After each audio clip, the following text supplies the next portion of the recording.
Assalamu alaikum students.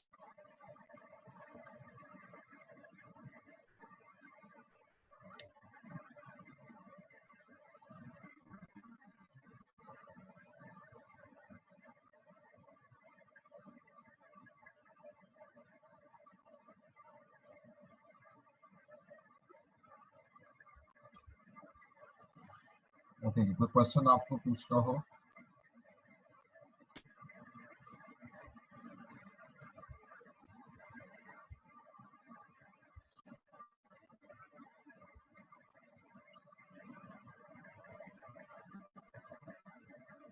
जी, तो start करते हैं आज।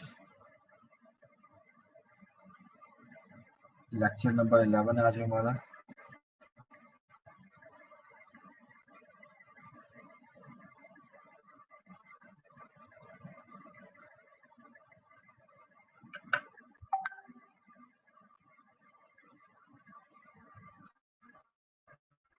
ओके जी, तो आज हम जरा प्रैक्टिस करते हैं थोड़ी सी IS 36 की। जो आपकी बुक के क्वेश्चंस हैं, आपके क्वेश्चन बैंक जो आपकी बुक है आई कैप की, उसके तो उसमें पहला क्वेश्चन मैं आपसे शेयर कर रहा हूँ।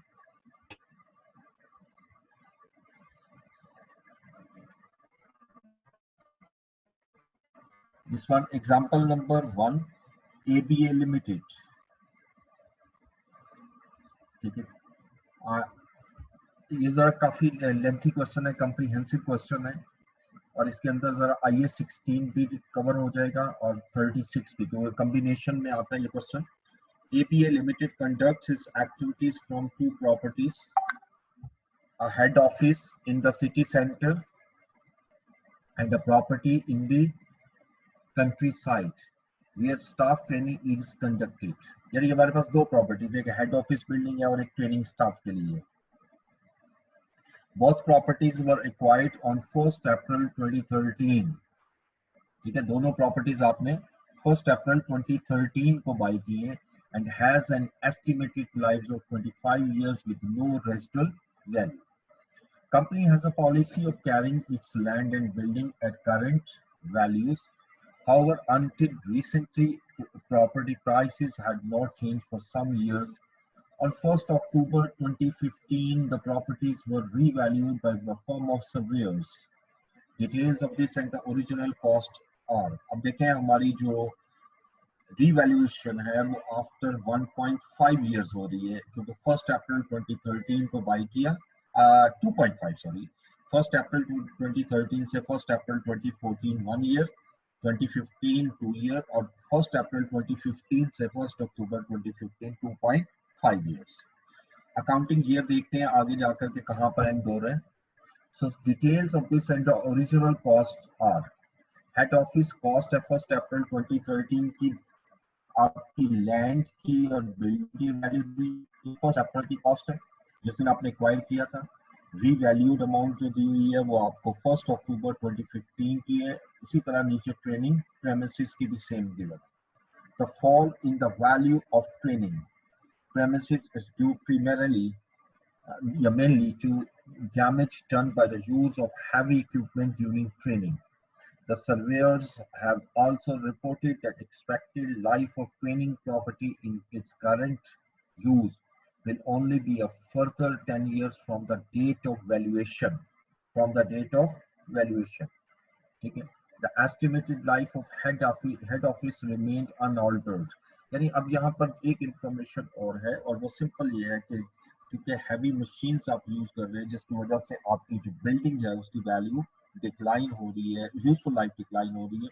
तो वैल्यू भी डिक्लाइन हो रही है और यूजफुल लाइफ भी। तो यूजफुल लाइफ वो कह रहे हैं कि 10 ईयर फर्दर यूज कर सकते हो, लेकिन कब से? जिस दिन से वैल्यूएशन कर लो। ठीक है, 1st October 2015 से। Not APA Limited treats its land and building as separate assets. Depreciation is based on the straight line method from the date of purchase or subsequent revaluation. ठीक है, ये कुछ नोट उसने हमें दिया कि जी एक तो लैंड और बिल्डिंग सेपरेट एसेट, इसका मतलब लैंड को सेपरेट रखना और बिल्डिंग को सेपरेट, और डेप्रिसिएशन स्ट्रेट लाइन मेथड के थ्रू होगी from the date of purchase और subsequent revaluation. Extract of the financial statements of ABA limited in respect of above properties for the year to 31st March 2016 is based on the following analysis। ये तो खैर उसने नीचे solution दिया होगा, तो हम यहाँ तक ये क्वेश्चन है हमारा। अब इसमें बेसिकली करना है कि एक्सट्रैक्ट बनाने हैं स्टेटमेंट ऑफ फाइनेंशियल पोजीशन के, ठीक है। एक्सट्रैक्ट में क्या क्या आएगा, स्टेटमेंट ऑफ कॉम्प्रिहेंसिव इनकम और स्टेटमेंट ऑफ फाइनेंशियल पोजीशन। ये क्वेश्चन सामने रखिएगा, अगर क्वेश्चन सामने नहीं है तो इसकी पिक्चर ले छोड़ें, क्योंकि मैंने स्लाइड इसकी शेयर कर दी, ठीक है, जहाँ पे क्वेश्चन हम सॉल्व करें।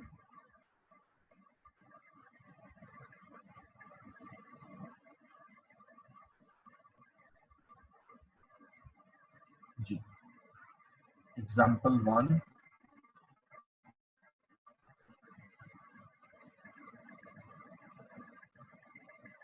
अच्छा सबसे पहले तो आप ऑब्वियसली उसी तरह जैसे हमने पढ़ा था कि नेम ऑफ द कंपनी लोगे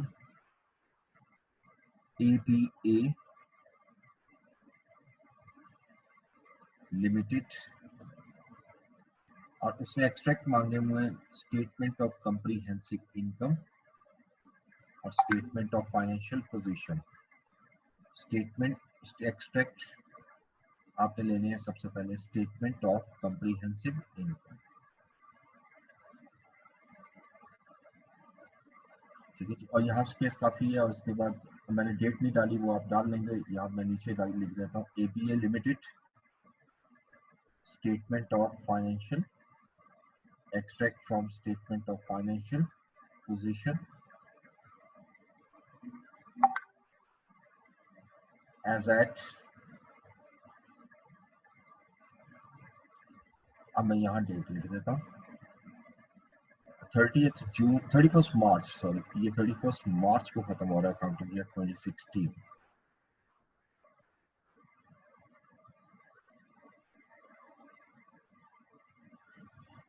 देखो जब भी रिवैल्यूएशन आएगी तो आपको एक मैंने सिंपल रूल बताया था कि आपने टेबल की फॉर्म में करोगे तो कभी मसला नहीं होगा। लैंड को छोड़ दें क्योंकि वो सेपरेट एसेट और वो नॉन डेप्रिसिएबल है, उसमें तो प्रॉब्लम भी कोई नहीं है। हम बिल्डिंग को पहले लेंगे, और बिल्डिंग दो है मेरे पास, हेड ऑफिस बिल्डिंग और ट्रेनिंग प्रेमिसेस, ठीक है, दो बिल्डिंग है। तो अब इस दोनों की अलग वर्किंग बनाने की जरूरत नहीं है, हम एक ही वर्किंग में ये दोनों ले लेंगे। ये वर्किंग वन में बना रहा हूँ। सबसे पहले डेट, क्योंकि दोनों एक ही डेट को परचेज की। उसके बाद डिस्क्रिप्शन या जिसको पर्टिकुलर्स कह लें। उसके बाद अब मुझे दो बिल्डिंग चाहिए, एक head office building,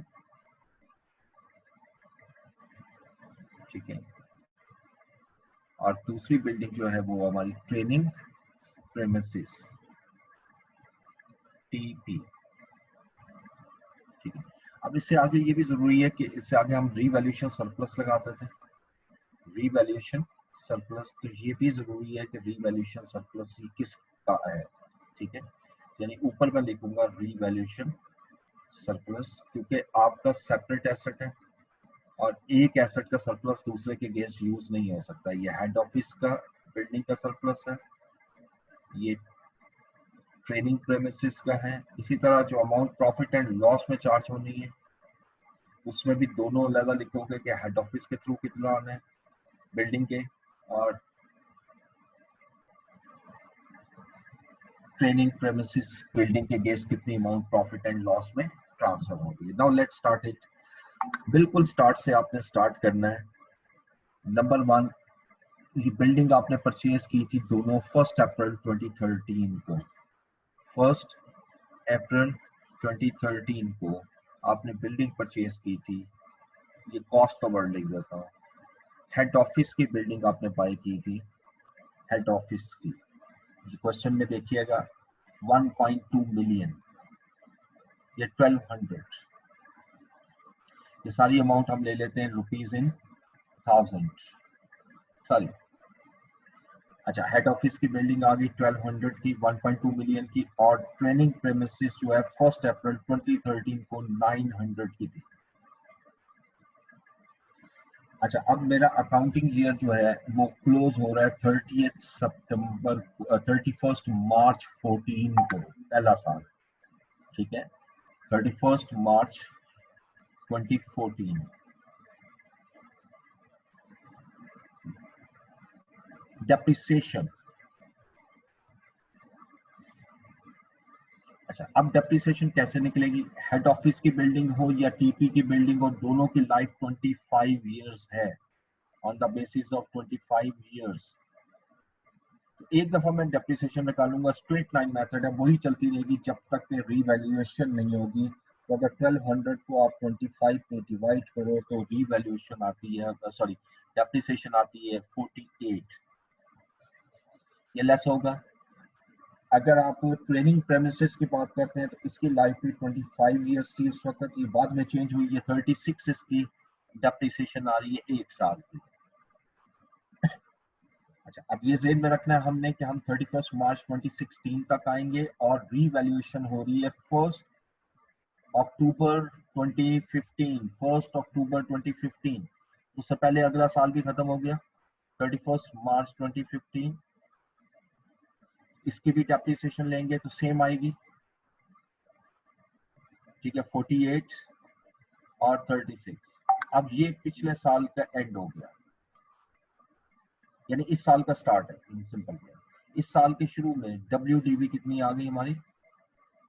1200 minus 96, 1104 and 900 minus 72, ये आ जाएगा 828, 828, ये WDV आ गई। अच्छा, उसके बाद अब क्वेश्चन में, जी प्लीज। सर ये एसेट तो हमने परचेज किए हैं चौथे महीने में, लेकिन डेप्रिसिएशन हम पूरे साल की चार्ज कर रहे हैं। जी जी, पूरे साल की 31 मार्च है ना आपका closing year, reporting date March है तो पूरा साल ही बनता है, दिसंबर नहीं है। अप्रैल से लेकर मार्च तक काउंट करें ना तो पूरा साल है। आई बात समझ?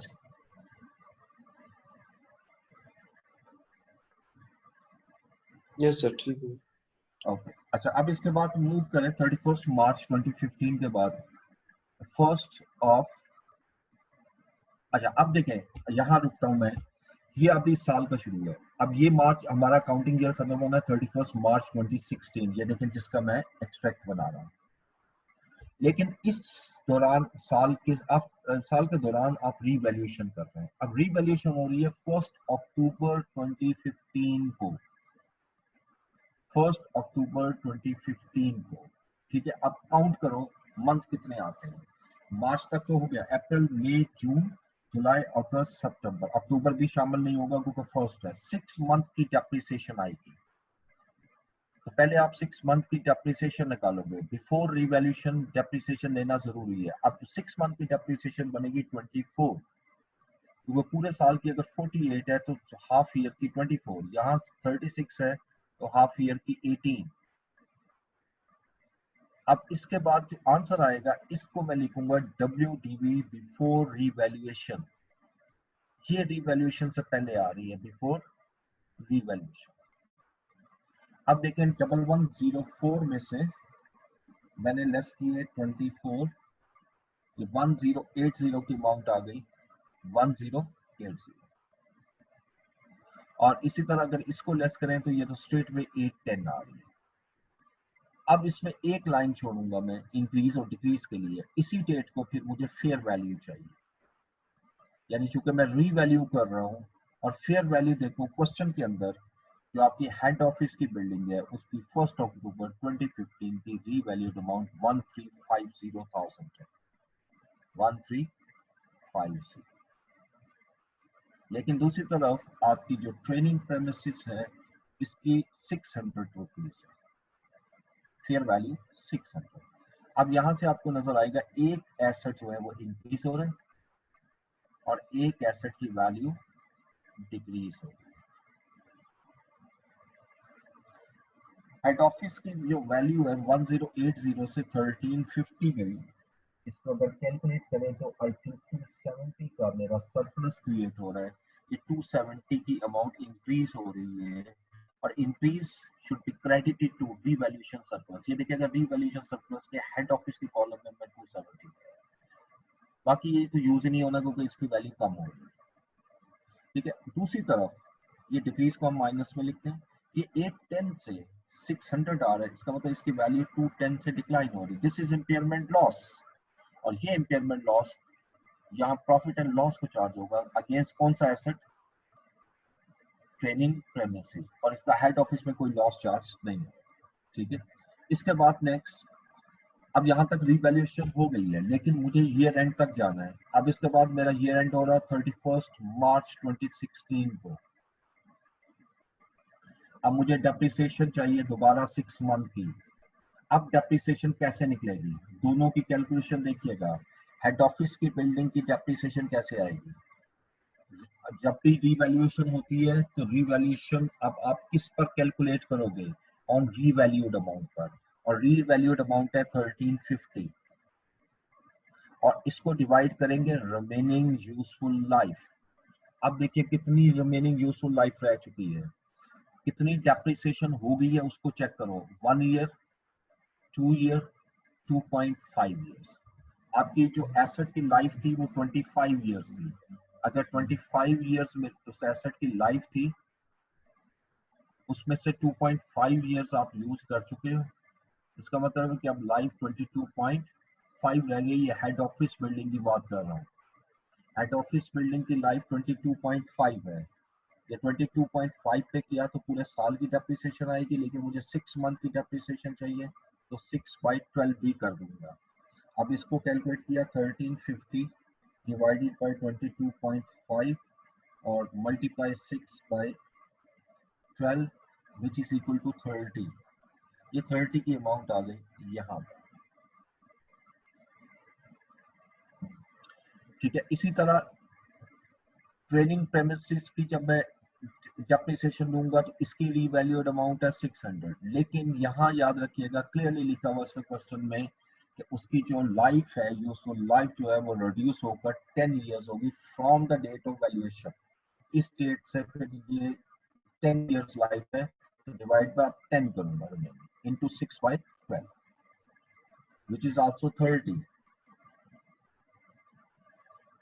ठीक है, अब ये कैरिंग अमाउंट कितनी आ गई जी इसकी, 1320 31 मार्च तक, और इसकी कैरिंग अमाउंट 570।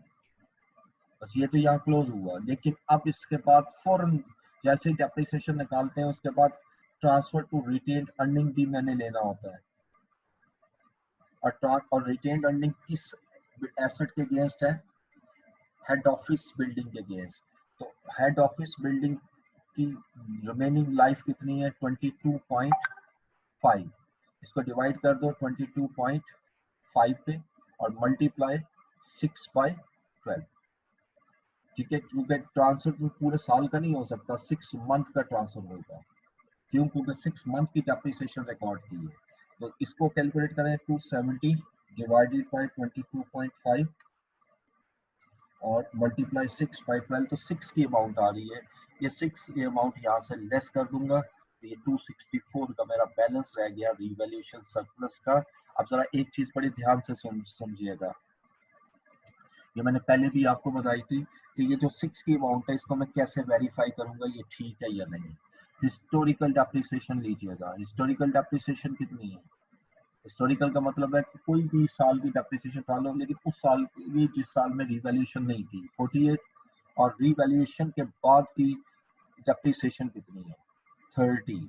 ठीक है, अब जरा ख्याल कीजिएगा, ये मैंने 48 लिया लेकिन ये तो पूरा साल की है ना, तो ये 6 मंथ की है, तो अगर इसको 6 मंथ में कन्वर्ट करें तो ये 24 बनती है और ये 30 है, तो 6 का आप एनुअल ट्रांसफर कर रहे हो आफ्टर 6 मंथ।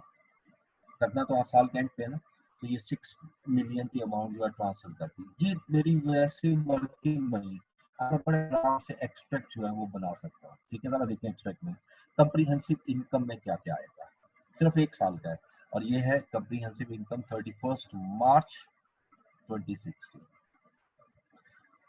इससे पहले सारी कैलकुलेशन अपनी जगह, लेकिन मेरा काउंटिंग ईयर शुरू हो रहा है यहाँ से। ठीक है जी, यहाँ से लेकर ये 31 मार्च 2015 पिछला साल था, और ये 31 मार्च 2016 ये साल आ गया, सारा कुछ मैंने यहाँ से उठाना।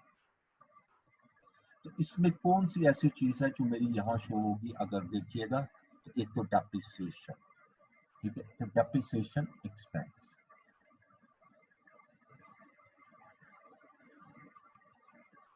अब डेप्रिसिएशन जो है वो कितनी आएगी, रुपीज इन थाउजेंड में अगर कैलकुलेट करें। देखिए ये डेप्रिसिएशन एक एसेट पर, ये दूसरे पर एसेट पर, यानी 24 एक है प्लस 14 सॉरी 18, ये दो आ गई वैल्यूज।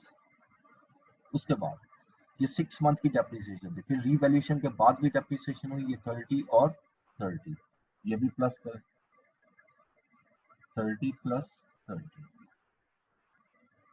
तो ये कितनी अमाउंट होगी 24 प्लस 18 प्लस 16 102, ये 102 की अमाउंट आ गई डेप्रिसिएशन। ठीक है, ये 1000 में ये एक चीज आई। दूसरी, अब देखें प्रॉफिट एंड लॉस, ये लिखा भी हुआ ऊपर, ये प्रॉफिट एंड लॉस में ये 210 की अमाउंट जा रही है। This is known as impairment loss, इसको हम नाम देते हैं impairment loss. Impairment on training premises, ये मैं पूरा लिख देता हूँ, ट्रेनिंग प्रेमिसेस इज 210, और ये 210 आई, और ये दोनों माइनस में लिखते हैं इसलिए कि ये दोनों एक्सपेंस है। ठीक है, ये पहला हिस्सा आया। इससे नीचे फिर हेडिंग आती है, you know that other comprehensive income. अब इससे नीचे अदर कॉम्प्रिहेंसिव इनकम आएगी,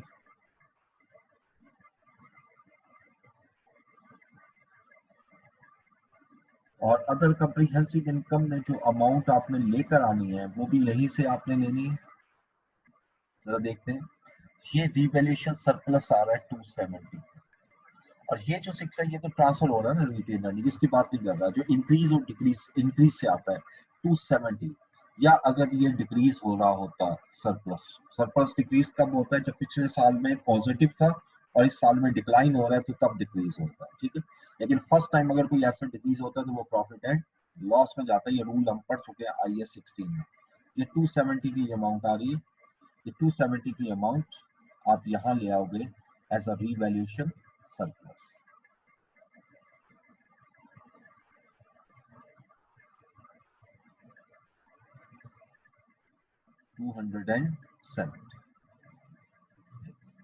और ये चूंकि प्लस में आ रही है, गेन है, तो इसलिए प्लस में लिखते हैं। स्टेटमेंट ऑफ फाइनेंशियल पोजीशन में आप लिखोगे नॉन करंट एसेट्स। इस क्वेश्चन के मुताबिक सबसे पहली चीज आएगी नॉन करंट एसेट्स, और इसमें चूंकि बिल्डिंग है और बिल्डिंग फॉल करती है प्रॉपर्टी प्लांट एंड इक्विपमेंट में, PPE में, तो मैं यहाँ लिखूंगा प्रॉपर्टी प्लांट एंड इक्विपमेंट। और इसकी वैल्यू कहाँ से आएगी, ये जो आखिरी वैल्यूज आपने निकाली हुई है दिस वन, ये हमारी यहाँ पर आ जाएगी। प्रॉपर्टी प्लांट एंड इक्विपमेंट की वैल्यू है 1320, एक बिल्डिंग की, हेड ऑफिस की, और 570 अमाउंट जो है वो आपकी ट्रेनिंग बिल्डिंग की है। और 518,90,000 की अमाउंट आ गई, वो जो आप लेके जाएंगे स्टेटमेंट ऑफ फाइनेंशियल पोजीशन। ठीक है, इसी तरह एक और एसेट आएगा आपके पास नेक्स्ट, इसके बाद नेक्स्ट हेड आएगा इक्विटी का, और इक्विटी में आप लिखेंगे रीवैल्यूएशन सरप्लस।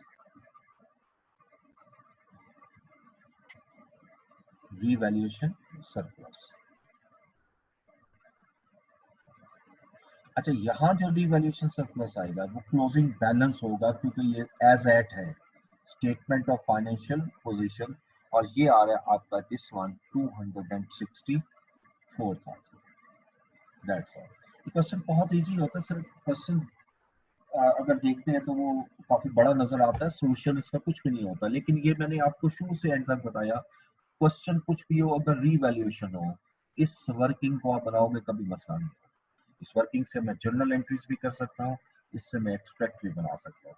ठीक है, और इससे मिस्टेक होने के चांसेस नहीं होंगे, आपकी कैलकुलेशन बड़ी क्लियर नजर आएगी। ये तो हमारी एग्जांपल 1 थी। इसमें अब नेक्स्ट एग्जांपल लेंगे, इसमें कोई क्वेश्चन किसी को करना हो तो पूछे। Meanwhile, excuse me sir, I have a question कि आपने बताया था कि ये हेड ऑफिस में ये जो रिवैल्यूएशन सरप्लस रिटेन अर्निंग्स को जो हमने 6 मिलियन ट्रांसफर किए थे 6000, तो इसको वेरीफाई करने का आपने बताया था मेथड, वो कैसे बताया था, रिपीट कर दें। मैं दोबारा बताऊं। मैंने ये जो अमाउंट ट्रांसफर की थी ना 6000, इसकी मैं बात कर रहा हूँ। पहली चीज ये देखिएगा कि ये जो मैं ट्रांसफर कर रहा हूँ ये आफ्टर 6 मंथ है, ये ज़हन में रखिएगा। तो मुझे क्या करना है, इसको मैं यहाँ लेकर आ रहा हूँ सेपरेट। मुझे पहले हिस्टोरिकल डेप्रिसिएशन लेनी है, हिस्टोरिकल डेप्रिसिएशन, उसको कंपेयर करना है करंट ईयर डेप्रिसिएशन से आफ्टर रिवैल्यूएशन जो हुई है, उसका जो डिफरेंस होगा दैट शुड बी 6। और ये याद रखिएगा ये ज्यादा होगी करंट ईयर की। ठीक है, अब जरा कैसे पता लगा कि हिस्टोरिकल डेप्रिसिएशन की तरफ आए। ये हिस्टोरिकल डेप्रिसिएशन का मतलब है कि जब आपने एसेट खरीदा था उस वक्त डेप्रिसिएशन कितनी थी, वो 48 है। लेकिन ये चूंकि पूरे साल की और मैं 6 मंथ की लेना चाह रहा हूँ, तो 6 मंथ की डेप्रिसिएशन 24 आएगी, यानी 48 मल्टीप्लाई 6 बाय, और करंट ईयर की डेप्रिसिएशन जो 6 मंथ की निकाली है वो कितनी है, ये टीपी पर, सॉरी ये हेड ऑफिस पर, रिवैल्यूएशन सरप्लस इसके अगेंस्ट आ रहा है, ये 30। अब देख लो, this is not as 6 incremental depreciation, इसको इंक्रीमेंटल डेप्रिसिएशन।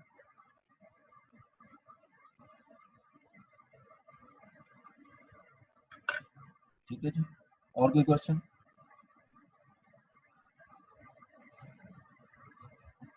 ओके जी, अब नेक्स्ट स्लाइड लेते हैं, next question.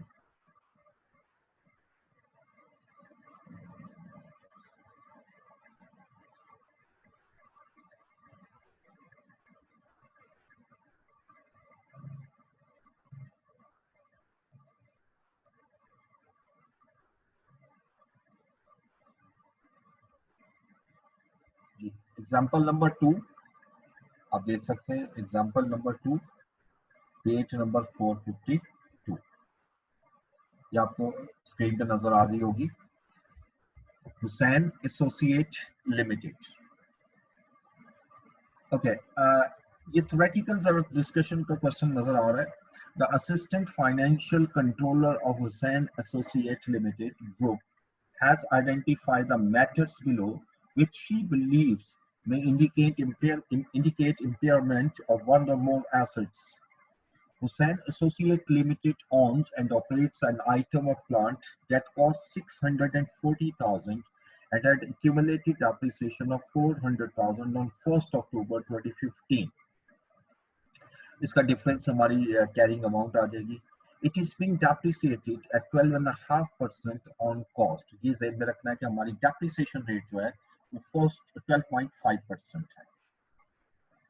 On 1st April 2016, exactly halfway through the year, the plant was damaged when a factory vehicle collided into it. Due to unavailability of replacement parts, it is not possible to repair the plant, but it still operates, albeit at a reduced capacity. It is also expected that as a result of damage, that remaining life of plant from the date of damage will be only 2 years. This is the most important. लेकिन पहले आपकी depreciation rate 12.5% था straight line, अब वो ये कह रहे हैं कि 2 years जो है वो आपकी लाइफ रह जाएगी उस एसेट की। ठीक है, remaining life of asset from the date of damage, जिस दिन से डैमेज हुआ उस दिन से उसकी लाइफ जो है वो सिर्फ 2 years हो। Based on it's reduced capacity, the estimated present value of plant in use is rupees 150,000. ठीक है, based on its reduced capacity, the estimated present value of plant in use was 150,000. ये present value आ गई इसकी of plant in use, यानी इसका मतलब है कि इसको हम value in use कह सकते हैं। The plant has a current disposal value of 20,000, which will be nil in 2 years time. यानी इस वक्त उसकी डिस्पोजल वैल्यू 20,000 है और 2 साल के बाद उसकी कोई वैल्यू नहीं होगी। But Hussain limited associate limited has been offered a trade-in value of 180,000 against a replacement machine which had a cost of 1 million. ठीक है, यानी अब यहाँ वो कह रहे हैं कि हमें एक ऑफर हो रही है कि आप इस एसेट को देकर नई मशीन हमसे ले लें तो हम ट्रेड इन वैल्यू 180,000 लेंगे, लगाएंगे। ठीक है, यानी इसका मतलब कि मेरी रिकवरेबल अमाउंट बढ़ रही है technically. There would be no disposal cost for the replace part. Hussain Associate Limited is reluctant to replace the plant as it is worried about the long-term demand for the product produced by the plant. ठीक है जी, ये management की intention बताइए कि वो reluctant है कि वो इसको यूज करना चाहिए या नहीं करना चाहिए. The trading value is only available when the plant is replaced. अब वो कह रहा है कि ये ट्रेडिंग वैल्यू जो 180,000 की है वो उस वक्त अवेलेबल होगी जब प्लांट आप रिप्लेस करोगे. ठीक है. The extracts from the statement of financial position and the statement of profit and loss account of Hussain Limited in respect of plant for the year ended 30 are based on following analysis. अच्छा कर ये तो solution शुरू हो जाता है नीचे. हमने यहाँ पर भी extract बनाना है. ये क्वेश्चन बहुत ही easy है. सिर्फ एक चीज का ख्याल करना है. उसी की तरफ आ रहा हूँ, जरा आपको दोबारा शेयर करता हूँ मैं पिक्चर. इसको ले लीजिएगा, पिक्चर ले लीजिएगा, ये आपके पास होना चाहिए बुक में.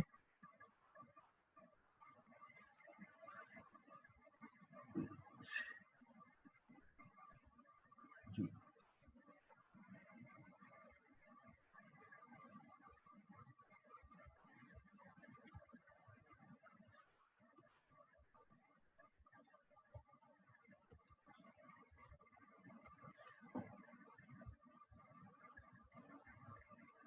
ये लीजिए.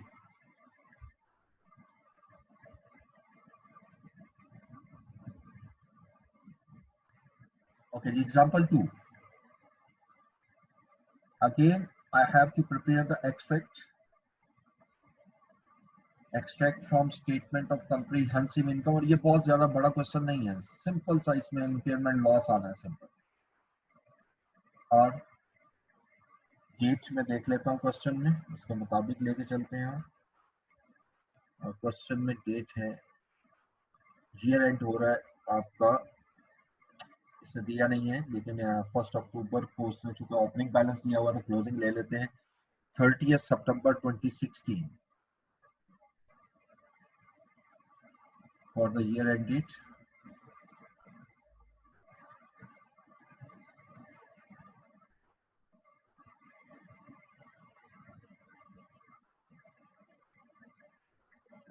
For the year end date 30th. अच्छा, 1 अक्टूबर दी हुई है डेट, 30 सितंबर लेंगे हम इसको. 2015 है ये, 16 नहीं. ठीक है, ये 15.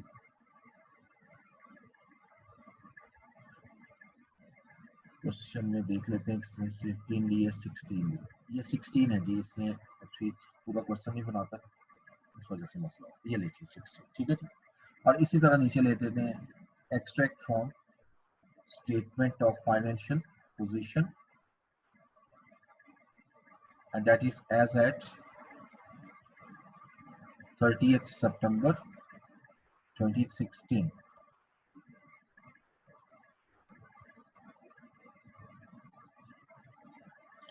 जी, तो कैलकुलेशन स्टार्ट करते हैं.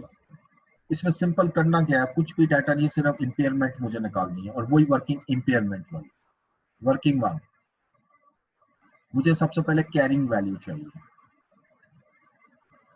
ठीक है जी. कैरिंग वैल्यू कैलकुलेट करने के लिए हमें उसने दी हुई है कॉस्ट 640,000 और एक्यूमुलेटेड डेप्रिसिएशन 400,000. तो कैरिंग वैल्यू गिवन है, लेकिन ये गिवन है एज एट 1 अक्टूबर 2015 और ये है 640 माइनस 400 यानी 240,000. अब मुझे रिकवरेबल अमाउंट, अभी कैरिंग अमाउंट साल के एंड की निकालनी है, तो अब मुझे डेप्रिसिएशन रिकॉर्ड करनी है. एक चीज याद रखिए कि इस क्वेश्चन में जो अच्छा पॉइंट है सिर्फ वो मैं आपसे शेयर कर रहा हूँ, जिसकी जो अगर आप इग्नोर करोगे तो गलत हो जाएगा. ठीक है. ये पैराग्राफ बड़ा इंपॉर्टेंट है. दूसरा, यानी 1 अप्रैल 2016 को वो कह रहे हैं हाफ ईयर के बाद, यानी आधा साल अभी गुजरा था, तो प्लांट जो है उसको हिट कर गया एक आपका ट्रक. जी, फैक्ट्री व्हीकल जो है वहाँ बिल्कुल उसको हिट कर गई, जिसकी वजह से वो प्लांट जो है वो रिपेयर नहीं हो सकता और उसकी कैपेसिटी जो है वो रिड्यूस होगी. और सबसे इंपॉर्टेंट लाइन हमने पढ़ी थी, it is expected that as a result of this damage the repair remaining life of the plant from the date of damage will only be 2 years. So आप याद रखिएगा कि 1 अप्रैल को जाकर ये लॉस हो रहा है. अब क्वेश्चन मेरा ये है कि क्या मुझे 1 अप्रैल को इम्पेयरमेंट लॉस रिकॉर्ड करना है तो याद रखिएगा IAS 36 हमें कहते हैं impairment must be recorded at the end of the year. आपने साल के एंड पे जाके देखना है और ये देखना है कि आपके पास कंडीशन एग्जिस्ट कर रही थी या नहीं कर रही थी। तो साल के एंड पर जाकर आपने इम्पेयरमेंट करनी होती है। अब इससे पिछले क्वेश्चन के अंदर आए तो वहां पर तो हमने 6 मंथ के बाद इम्पेयरमेंट लॉस रिकॉर्ड किया था। वो इम्पेयरमेंट लॉस इम्पेयरमेंट की वजह से नहीं हो रहा था, रीवैल्यूएशन की वजह से हो रहा था।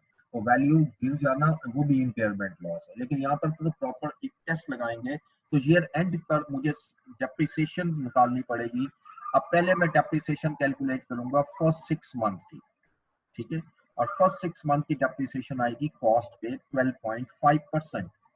कॉस्ट है 640,000 इंटू 12.5% इंटू 6/12, ठीक है। अब इसको कैलकुलेट करते हैं।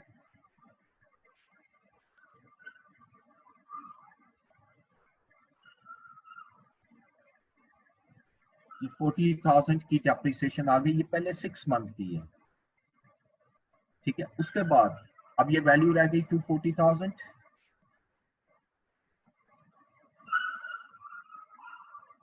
ठीक है। ये याद रखिएगा कि ये कैरिंग वैल्यू जो आ रही है, ये जो कैरिंग वैल्यू हमने कैलकुलेट की है, ये एज एट 1 अप्रैल 2016। अब मुझे मजीद डेप्रिसिएशन चाहिए। अब मजीद डेप्रिसिएशन जो है वो अब मैं रिकॉर्ड करूंगा, चूंकि मेरी लाइफ चेंज हो गई है, एसेट की लाइफ चेंज हो गई। उसके बाद जो डेप्रिसिएशन आएगी वो किस अमाउंट पर कैलकुलेट होगी, अब उसको देखना पड़ेगा आपको नेक्स्ट डेप्रिसिएशन को, ठीक है। अच्छा, अब इसकी लाइफ रहेगी 10 इयर्स, तो अब कैरिंग वैल्यू 200,000, क्योंकि रिमेनिंग लाइफ जब आप कैलकुलेट करते हैं तो रिमेनिंग वैल्यू पर होती है, और रिमेनिंग वैल्यू जो है वो उसकी 200,000 है, और लाइफ वो कह रहा है सिर्फ 2 इयर्स रह गई है, ठीक है। और 2 इयर्स के हिसाब से 100,000 बनती है, मल्टीप्लाई 6/12। लेकिन इससे पहले सॉरी, आपको इम्पेयरमेंट का वो वैल्यू निकालनी पड़ेगी, क्योंकि उसके बाद डेप्रिसिएशन आएगी। इम्पेयरमेंट यहाँ पे लगा लिएगा। इम्पेयरमेंट की वैल्यू अगर कैलकुलेट करें तो मुझे रिकवरेबल अमाउंट चाहिए।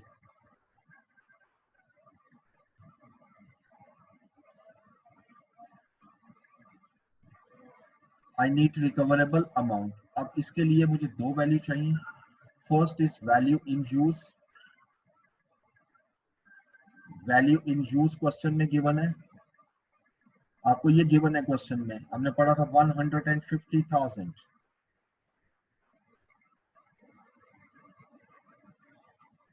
ठीक है जी। और रिकवरेबल अमाउंट, अच्छा रिकवरेबल अमाउंट के मुतालिक उसने दो चीजें दी हुई है, या 20,000 होगी डिस्पोजल वैल्यू जो कि नील होगी 2 इयर्स टाइम में, और एक ट्रेडिंग वैल्यू है। लेकिन ट्रेडिंग वैल्यू के मुतालिक उसने क्लियरली कह दिया कि ट्रेडिंग वैल्यू तब ऑफर होगी जिस वक्त मैनेजमेंट ये चाहिए, और मैनेजमेंट रिलक्टेंट फील कर रही है कि वो इस प्लांट को रिप्लेस करे। तो इसका मतलब है कि इसकी जो NRV है वो 20,000 होगी।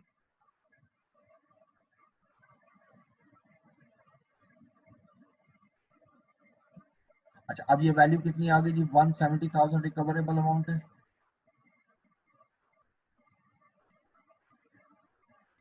अच्छा अब अच्छा, ये रिकवरेबल अमाउंट तो साल के एंड की उसने दी हुई है जी, साल के एंड की। अब इसमें डेप्रिसिएशन आप लीजिएगा, जो सही कर रहे थे हम, डेप्रिसिएशन पहले 6 मंथ की डेप्रिसिएशन रहेगी। अब कैरिंग वैल्यू जो है मेरे पास कितनी है, 200,000।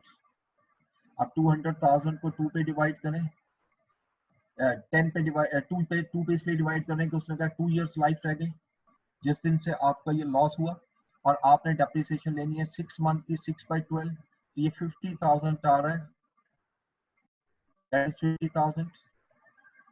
और इसको अगर लेस करें